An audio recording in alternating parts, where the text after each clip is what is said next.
you're new here, my name is Tanya and I'm one of the founders of Zeus Lexi Kids. We're a children's fashion brand and we've been building this business from the ground up. So let me be the first to tell you this channel is not about aesthetic. It's about showing what building a brand actually looks like.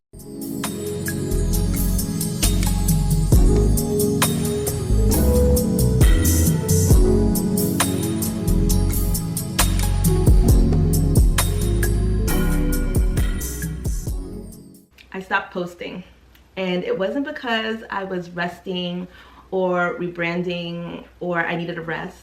It was because there were things going on behind the scenes that needed my full attention.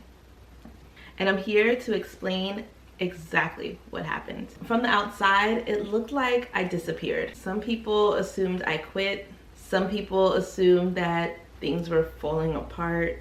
Others assumed I was regrouping quietly. The truth is, none of those explanations truly cover it. I stopped because I cared too much.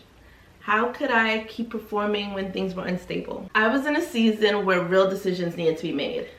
Not content decisions, but business decisions, financial decisions, structural decisions. And when that happens, the smartest thing you can do is step back and fix the foundation. I wasn't avoiding the camera. I was protecting the future of what I'm building. And at that moment, when we were going through it, I couldn't focus on anything else but that. What people don't see is how fast things can stack up at one time. When you're actually building something real, everything needs your attention immediately.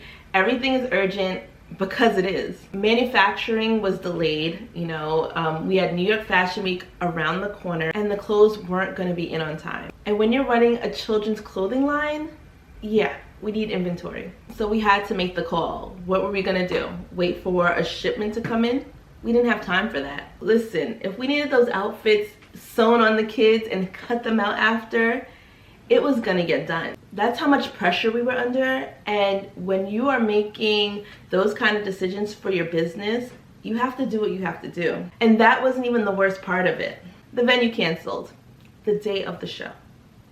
So here we are with 20 kids, clothes being made in a hotel room, and no venue for our kids to walk in.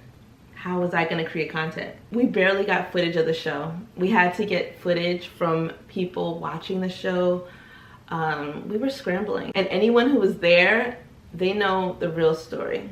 Because what the public saw was just the tip of the iceberg for what really happened behind scenes. People were calling, the phones were going nonstop. Look, behind the scenes, it was all hands on deck. When you're overwhelmed like that, it doesn't have to look dramatic. It just looks like there's so much on the line that matters. So posting at that moment wasn't a priority. I had to get the work done. Now, on top of that and the show, there was also the matter of the store. And we had to admit to ourselves that we were being overcharged. And I think when they see women in business, they think we don't know ball. Oh, we know ball. It got very uncomfortable, but you just have to know your numbers, and we know our numbers. We've been doing this for a really long time.